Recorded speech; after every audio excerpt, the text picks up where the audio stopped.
आइए आज हम एक दृष्टांत देखते हैं जो लूका के 18वें अध्याय में दिया गया है, फरीसी और चुंगी लेने वाला।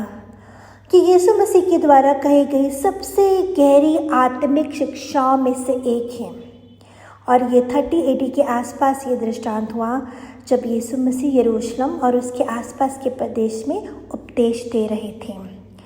और ये दृष्टांत मंदिर का है, टेम्पल कोर्ट का, जो यरूशलेम में है, क्योंकि वही यहूदी लोग प्रार्थना करने आते थे। मंदिर में 2 व्यक्ति प्रार्थना करने गए। ये दृश्य यहूदियों के लिए बहुत सामान्य था। ये दृष्टांत यीशु ने उन लोगों को चेतावनी देने के लिए कहा जो अपने आप को धर्मी मानते थे और दूसरों को तुच्छ समझते थे।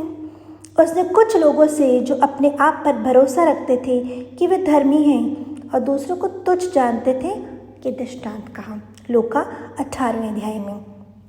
फरीसी कौन थे? फरीसी यहूदी धर्म के एक धार्मिक समूह थे। वे कानून, टोरा और परंपराओं का सख्ती से पालन करते थे। बाहर से बहुत धार्मिक, पर अंदर से अक्सर अहंकारी और आत्मधर्मी हो जाते थे। वे अपने अच्छे कामों पर भरोसा रखते थे, ना कि परमेश्वर की दया पर। फरीसी का ये कहना, मैं सप्ताह में 2 बार उपवास करता हूँ, दशवांश देता हूँ, उसकी आत्म संतुष्टि को दर्शाता है। वे परमेश्वर से बात नहीं कर रहा था, वे खुद ही प्रशंसा कर रहा था। चुंगी लेने वाला कौन था? चुंगी लेने वाला टैक्स कलेक्टर रोमी शासन के लिए टैक्स वसूलते थे। यहूदी लोग उन्हें देशद्रोही और पापी मानते थे। पर यह व्यक्ति टूटे दिल से कहता है, हे परमेश्वर, मुझ पापी पर दया कर। उसकी प्रार्थना छोटी थी पर सच्ची थी। वह अपनी छाती पीटता था। ये पश्चाताप और टूटेपन का संकेत था। आइए हम इसके कुछ स्पिरिचुअल इंसाइट्स देखते हैं। पहला पॉइंट, धर्म आत्मा का विषय है, रूप का नहीं। फरीसी ने सब कुछ धर्म के नियमों से किया, पर उसके भीतर दया नहीं थी। चुंगी लेने वाले के पास नियम नहीं थे, पर नम्र हृदय था और वही परमेश्वर को प्रिय था। दूसरा पॉइंट, अहंकार और नम्रता का अंतर। अहंकार कहता है मैं योग्य हूँ, नम्रता कहती है हे प्रभु, तू ही मेरी योग्यता है। और यही कारण है यीशु मसीह ने कहा, जो अपने आप को बड़ा बनाता है वह छोटा किया जाएगा, लूका 18:14। तीसरा पॉइंट, परमेश्वर के न्याय की उल्टी दिशा।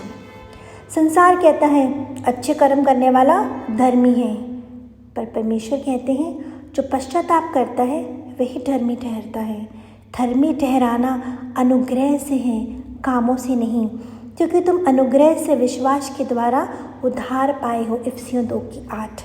चौथा पॉइंट, प्रार्थना में सही दृष्टिकोण। परमेश्वर के सामने जाने का अर्थ है स्वयं को तुच्छ समझना नहीं, बल्कि ये जानना कि हम सब उसकी दया पर निर्भर हैं। 5th पॉइंट, सच्चा धर्म वही है जिसमें दया और नम्रता है। हे मनुष्य, उसने तुझे बताया है कि क्या भला है, न्याय करना, दया को प्रेम करना और अपने परमेश्वर के साथ नम्रता से चलना, मीका 6:8। तो इस दृष्टांत से हमने क्या सीखा है? हमें क्या सीखने को मिला? परमेश्वर हृदय देखता है, भारी दिखावा नहीं।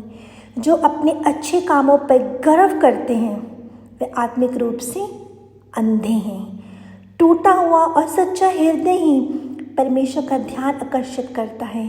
प्रार्थना का अर्थ है परमेश्वर पर निर्भर करना, खुद पर नहीं। नम्रता आत्मिक उन्नति की कुंजी है। ये दृष्टांत हमें और क्या सिखाता है? धार्मिकता हमारे कामों से नहीं, बल्कि हमारे टूटे और दीन हृदय से आती है। जब हम स्वीकार करते हैं कि हम पापी हैं और परमेश्वर की दया पर निर्भर हैं, तभी हम सच्चे अर्थों में धर्मी ठहराए जाते हैं। Thank you. God bless you all.